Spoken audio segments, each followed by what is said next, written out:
आज की क्लास में हम इंग्लिश को पढ़ना सीखेंगे कि किस तरीके से हमें इंग्लिश पढ़नी है और फिर इंग्लिश को किस तरीके से हमें अपनी डेली लाइफ में बोलना है वो हम सीखेंगे। तो ये फर्स्ट क्लास है इंग्लिश बोलने की, और इंग्लिश पढ़ना तो हम पहले से सिखाई रहते हैं आप लोगों को, ठीक है। तो यहाँ पर एफ का साउंड होता है फा, और डबल हो जाएगा ऊ, और डी का ड, एस का एफ हो जाएगा फूड्स।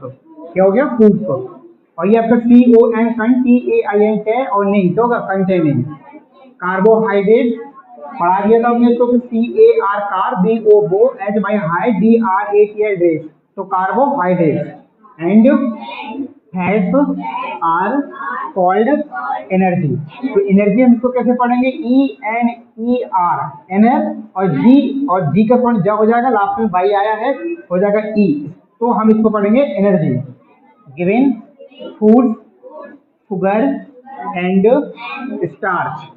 एस का साउंड इस, और टी ए आर टार, और सी एच का साउंड होता है चा, तो इस तरीके से हो जाएगा starch.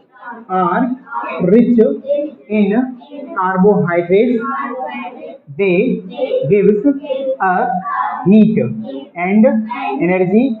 Sugar is present in all the fruits, honey, beetroot and sugarcane. Starch is present in rice, wheat, potato, sweet potato, tropical and yam.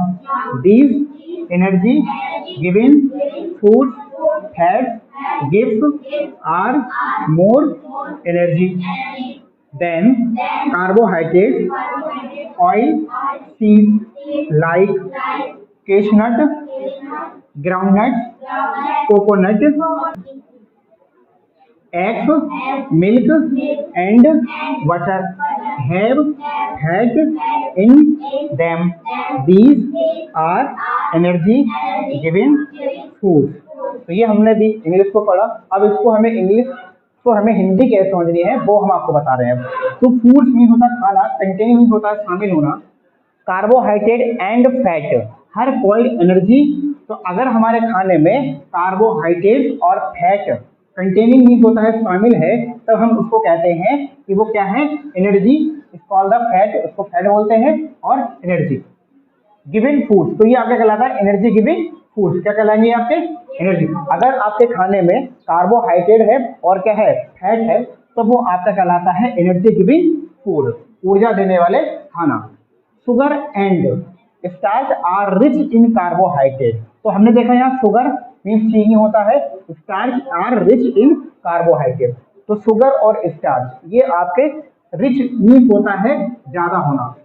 किसी के पास कोई भी चीज अगर ज्यादा है तो वो रिच है, अगर किसी के पास रुपया ज्यादा है तो वो मनी में रिच है, क्लियर है? तो वो रिच मतलब ज्यादा होता है इसमें कार्बोहाइड्रेट।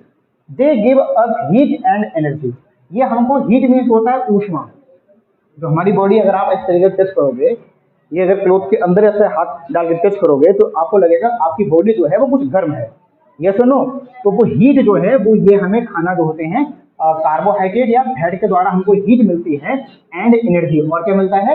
एनर्जी मिलती है। Sugar is present in all fruits. तो जो शुगर है, शुगर में हमने बताया था क्या मिलता है? आपका कार्बोहाइड्रेट मिलता है। तो शुगर जो होता है वो सभी जितने भी आपके फ्रूट्स हैं, फ्रूट्स भी फल हैं, उन सभी में आपका जो शुगर है वो उपस्थित होता है। और आपका हनी हो गया, बीटरूट हो गया, and sugarcane. Sugarcane mean होता है गन्ना, देखा है तुम लोगों ने? तो उसमें आपका हनी में भी कार्बोहाइड्रेट है, बीटरूट में भी कार्बोहाइड्रेट है, शुगर केन में भी आपका क्या है? कार्बोहाइड्रेट है। स्टार्च इन प्रेजेंट, जो स्टार्च है प्रेजेंट में होता है उपस्थित होना। इन राइस, किसमें होता है? राइस में, चावल में। जो चावल आप देखोगे, चावल बनाते हो, चावल थोड़ा उसमें पानी होता है वो चिकना चिकना हो जाता है, ये सुनो, तो वो हो जाता है आपका स्टार्च के कारण, ठीक है। राइस, व्हीट और potato, sweet potato. Sweet potato हो गया। एक तो पोटैटो मीन्स क्या होता है? आलू, और स्वीट पोटैटो मीन्स होता है जो आप उसको, जो मीठा आलू नहीं होता, ठीक है, जिसको भूज कर खाते हो या उबाल कर खाते हो, वो स्वीट पोटैटो कहलाता है। टॉपिको मीन्स होता है आपका उसको बोलते हैं, टॉपिको मीन्स होता है वो साबूदाना। हाँ से बोलो, टॉपिको मीन्स होता है साबूदाना, टॉपिको मीन्स साबूदाना। एंड याम, याम मीन्स होता है आपका अरबी, ठीक है। दीज तो याम और ट्रॉपिकल में भी, और sweet potato, wheat and rice में स्टार्च आपका प्रेजेंट होता है।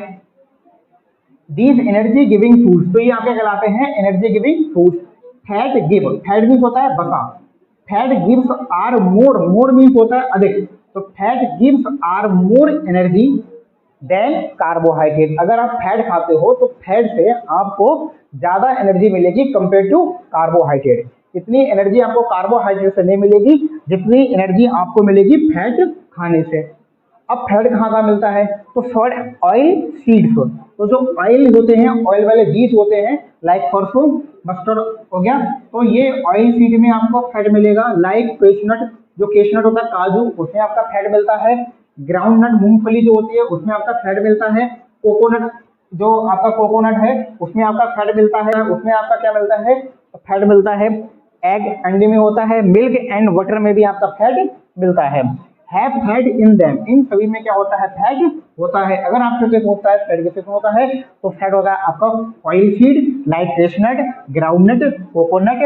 These are energy giving food, तो ये आपके कहलाते हैं एनर्जी गिविंग फूड। तो ये जो हमको एनर्जी देते हैं वो फूड कहलाते हैं, एनर्जी देने वाले फूड। तो ये तो रहा आपका इंग्लिश का कि आपको इंग्लिश किस तरीके से पढ़नी है। मैंने इंग्लिश पढ़ना और हिंदी पढ़ना दोनों आपको बता दिए, ठीक है। हर एक की आपको मैंने मीनिंग बता दी है, ठीक है। अब हम देखते हैं कि हमको इंग्लिश किस तरीके से हमको बोलनी है और हम किस तरीके से इंग्लिश बोलेंगे, ठीक है।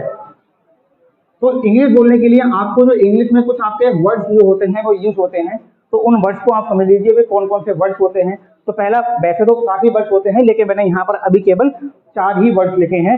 तो पहला वर्ड होता है एडजेक्टिव। क्या हो गया, एडजेक्टिव। एडजेक्टिव को हिंदी बोलते हैं विशेषण। क्या बोलते हैं, विशेषण। तो किसी भी चीज की विशेषता बताते हैं वो आपके एडजेक्टिव कहलाते हैं। विशेषता मीन्स होगा कोई ब्लैक है, व्हाइट है, अच्छा है, बुरा है, ये आपकी उसकी विशेषताएं हो जाएंगी, जिसको हम बोलते हैं adjective. This is beautiful dress, तो ड्रेस एक आपकी चीज है, ये सुनो, ड्रेस एक आपका थिंग है, उसकी जो विशेषता बता रहा है ब्यूटीफुल, सुंदर होना, इसकी क्या है, विशेषता है। तो दिस इज ब्यूटीफुल ड्रेस, यह एक क्या है, सुंदर ड्रेस है। अब सेकंड हम देखते हैं, तो अगर कोई भी वर्ड ऐसे आता है तो यहाँ पर ड्रेस एक आपकी थिंग हो गई, वस्तु हो गई, और इसकी विशेषता कौन बता रहा है, ब्यूटीफुल। तो जो ब्यूटीफुल है ये आपका हो जाएगा एडजेक्टिव। क्या हो जाएगा, तो देखिए ड्रेस तो है लेकिन ड्रेस अच्छी भी हो सकती है और ड्रेस बुरी भी हो सकती है, तो उसकी विशेषता कौन बता रहा है, ब्यूटीफुल, कि ड्रेस जो है वो ब्यूटीफुल है, अच्छी है। क्लियर यहाँ तक।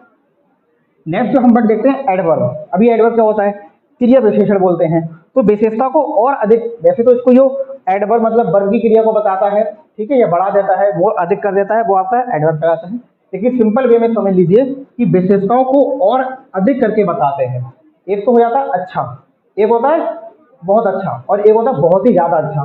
तो यहाँ पर जो ऐसे वर्ड, जो एक तो यहाँ पर ब्यूटीफुल हो गया, इसी को और बढ़ा के बताए तो वो आपका कहलाएगा adverb. Like this is very beautiful dress, तो ड्रेस तो यहाँ पर एक है, ड्रेस वस्तु है, वो कैसी है, ब्यूटीफुल है। लेकिन this is very, very means क्या हो गया, बहुत, तो this is very beautiful dress, तो वो बहुत अच्छी क्या है, ड्रेस है। तो यहाँ पर जो वेरी है वो आपका हो जाएगा एडवर्ब। क्या हो जाएगा। अब हम नाउन पे आते हैं, किस पे आते हैं, नाउन पे। तो नाउन जो है वो किसी के भी नाम को संज्ञा कहते हैं। आपके आसपास जितनी भी चीजें दिख रही हैं उन सभी का कोई ना कोई क्या होगा, नाम होगा, है कि नहीं। अच्छा, ये आपको बोर्ड दिख रहा है, इसका बोर्ड है, इसको आप बोर्ड नाम दे दिए।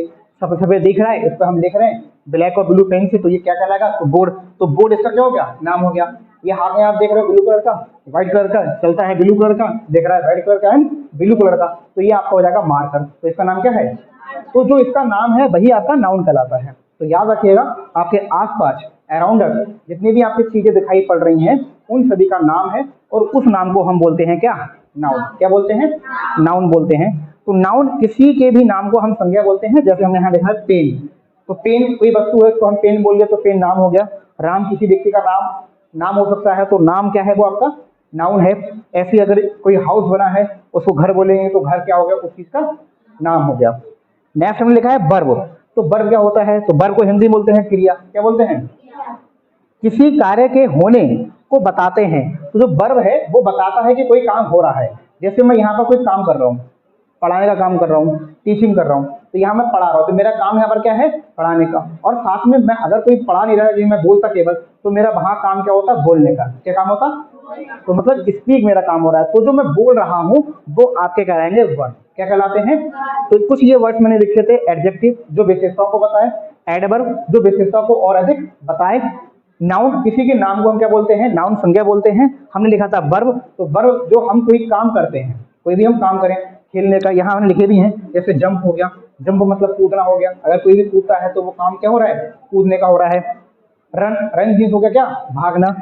और थिंक मतलब हो गया सोचना। अगर आप कुछ भी थिंकिंग कर रहे हो, कुछ सोच रहे हो, तो वो भी माइंड से आप कार्य कर रहे हो, तो वो आपका थिंक करना भी एक काम हो जाएगा। और ऐसे ही बिहेव, बिहेव मीन होता है व्यवहार। अगर आप किसी के साथ में अच्छा बोल रहे हो, गलत बोल रहे हो, तो वो आपका बिहेव के ऊपर आ जाता है। तो बिहेव भी यहाँ पर क्या है आपका वर्ब है। हमने वर्ब को पढ़ा कि वर्ब क्या क्या होती हैं, ठीक है। ये वर्ड तो यही वर्ड्स को आप इंग्लिश बोलने में भी क्या करोगे, यूज करोगे। कैसे करना है देखिए। अब यहाँ पर हम जो सीखने जा रहे हैं, एकदम से तो हम बड़े बड़े वाक्य को नहीं सीखेंगे, ठीक है, कि एकदम से बड़े बड़े आपको मैं वाक्य दे दूं फिर कहूँगा इसको आप पढ़ना सीखो, तो बोलना सीखो, तो नहीं कर पाओगे। तो हम बहुत छोटे छोटे वाक्यों को बनाना सीखेंगे। और इसमें क्या करना है, देखो फर्स्ट फॉर्म। अच्छा, जो वर्ब है, वर्ब के 3 फॉर्म होते हैं, first form, second form, third form, और एक होती है आईएनजी फॉर्म, जो अभी पढ़ाएंगे ग्रामर में। तो वर्ब की 3 फॉर्म होती हैं, एक होती है फर्स्ट फॉर्म, सेकंड फॉर्म और थर्ड फॉर्म, और एक होता है आईएनजी फॉर्म। कौन सी होती है, ING form, first form, second form, third form और आईएनजी फॉर्म, ठीक है। तो यहाँ पर आपको वर्ब की फर्स्ट फॉर्म लिखना है और इसके बाद में अदर वर्ब लिखना है, अदर वर्ड लिखने हैं, ठीक है। क्या लिखना है, अदर वर्ड लिखने हैं। तो सबसे पहले आप लिखोगे वर्ब की फर्स्ट फॉर्म। इसके बाद जो भी कोई और, वर्ब का मतलब क्या, कार्य करना। वर्ब मीन्स क्या, क्रिया, और क्रिया मीन्स कोई भी कार्य करना। तो जो अगर मैंने कोई वाक्य बोला, जैसे मेरे साथ आओ, मेरे साथ आओ, तो यहाँ पर कार्य क्या हो रहा है, आने का।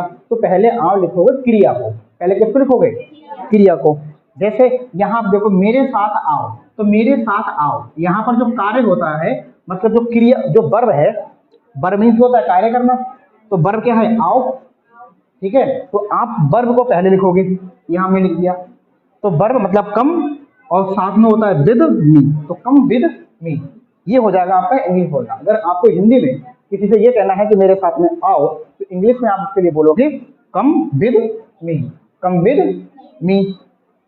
अगर आपको किसी को बोलना है स्टॉप, मतलब रुकने के लिए बोलना है, तो आप वहां बोल सकते हो इंग्लिश में स्टॉप। अभी कभी कभी मैं बोलता हूँ यहाँ देखो, ठीक है, आप भी अपनी लाइफ में बोलते हो यहाँ देखो, तो यहाँ देखने के लिए आप इंग्लिश में बोलोगे अब देखना। अगर मैं आपसे कहूँ यहाँ देखो, तो इसमें वर्ब क्या है, क्रिया क्या है, देखना, तो उसको आप पहले लिखोगे लुक। लुक मीन्स होता है देखना, तो लुक हियर, यहाँ देखो। मैं कहूँ वहां देखो, तो लुक देखना भी है, तो लुक, और वहां के लिए देर लगाते हैं, तो लुक देयर, ठीक है।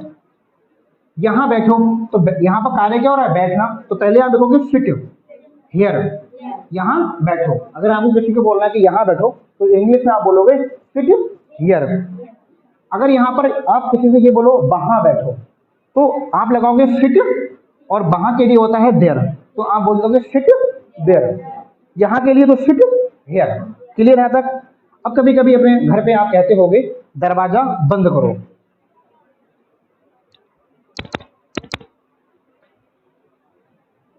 दरवाजा बंद करो। तो दरवाजा बंद करो का मतलब होता है shut the door, shut the door. याद रखिएगा, अगर आपको ये किसी से ये बोलना है कि दरवाजा बंद करो, तो दरवाजा बंद करने के लिए आपको बोलना होगा shut the door. Door means दरवाजा और शट मीन्स बंद करना। अपना मुंह बंद करो। कभी कभी बहुत बोलता है कोई हमारा दोस्त, तो हम उसको बोलते हैं अपना मुंह बंद करो, तो इंग्लिश में आपको वहां बोलना होगा shut your mouth, shut your mouth, shut your mouth. Box, अब यहाँ पर बॉक्स खोलो, तो एक आपके पास डिब्बा है, बॉक्स है, उसको आपको खोलना है। तो आपका काम क्या कर रहे हो, खोलने का। तो जो खोलने की जो इंग्लिश है, उसको आप पहले लिखोगे ओपन, ओपन द बॉक्स। डिब्बा खोलो, बैग खोलो, बैग नहीं हो गया बस्ता, ठीक है ना। तो बैग खोलो, तो यहाँ पर काम क्या हो रहा है आपका, खोलने का। तो पहले आप खोलने के लिख दोगे open the bag, open the bag. उसको बताओ। अब कभी कभी ये होता है कि आप किसी को कोई बात बता रहे होते हो, तो कहता है मुझे नहीं, आप उसको बताओ, ठीक है। तो बताना, यहाँ पर काम क्या हो रहा है, बताना। और बताने को इंग्लिश में बोलते हैं टेल। क्या बोलते हैं, टेल। तो टेल टू हर। अब हर और हिज और राज। हर मीन्स होता है लड़की के लिए, अगर आप यूज कर रहे हो तो वहां पर हर आ जाएगा, और हिज आता है मेल के लिए। तो अगर आप किसी फीमेल को बता रहे हो तो आप कहोगे टेल टू हर, मेल के लिए टेल टू हिज। और अगर किसी के लड़के के लिए किसी का नाम लेके बता रहे हो, जैसे राम, मोहन, श्याम, राजू, इन सब के लिए बताओगे, आप कहोगे राम को बताओ। अगर आपको ये कहना हो कि राज को बताओ, तब आप इंग्लिश में कहोगे tell to Raj, tell to. अगर किसी मैम को बताना है, अब कोई आपसे कहे कोई बात, तो आप कहोगे मैम को बताओ, तो आपको बोलना होगा टेल टू मैम। क्या कहोगे? अगर आप मैम को बताओगे तो आप लिखोगे tell to ma'am, tell to ma'am, तो मैम को बताओ। तो जिसको बताना हो उसको आप लास्ट में अदर वर्ड में आता है वो आप लिख दीजिए, और टेल का मतलब होता है बताना। ठीक है, यहां तक क्लियर हो गया। नेक्स्ट देते हैं मुझसे पूछो। कोई भी कभी ऐसा होता है कि कोई अगर किसी और से पूछता है तो हम बोलते हैं मुझसे पूछो। तो पूछना यहाँ पर कार्य है, और पूछने को इंग्लिश में बोलते हैं आस्क। क्या बोलते हैं? और मी मीन होता है मुझसे या मुझे। तो मुझसे पूछो मतलब आस्क मी। मोहन से पूछो तो ask to Mohan, ask to. तो कभी कभी आपसे कोई कुछ क्वेश्चन पूछता है या इंग्लिश में कुछ पूछता है जो आपको नहीं आता है, तब आप कहते हो कि सर से पूछो। यस है ना, सर से पूछो। तो इंग्लिश में आप वही कहोगे आस्क टू सर। क्या कहोगे? Ask to sir, ask to sir. अगर मैम है तो मैम लगा दीजिए, आस्क टू मैम। ठीक है, किसी के नाम को बोलना है कि आस्क टू रीता, तो आस्क टू रीता बोल दिया कि रीता से पूछो। शांत रहो, शांत रहने का मतलब होता है चुप रहो, और चुप को बोलते हैं क्विट। तो कीप शांत, और क्विट का मतलब शांत। तो कीप क्विट, शांत रहो। प्रयास करते रहो,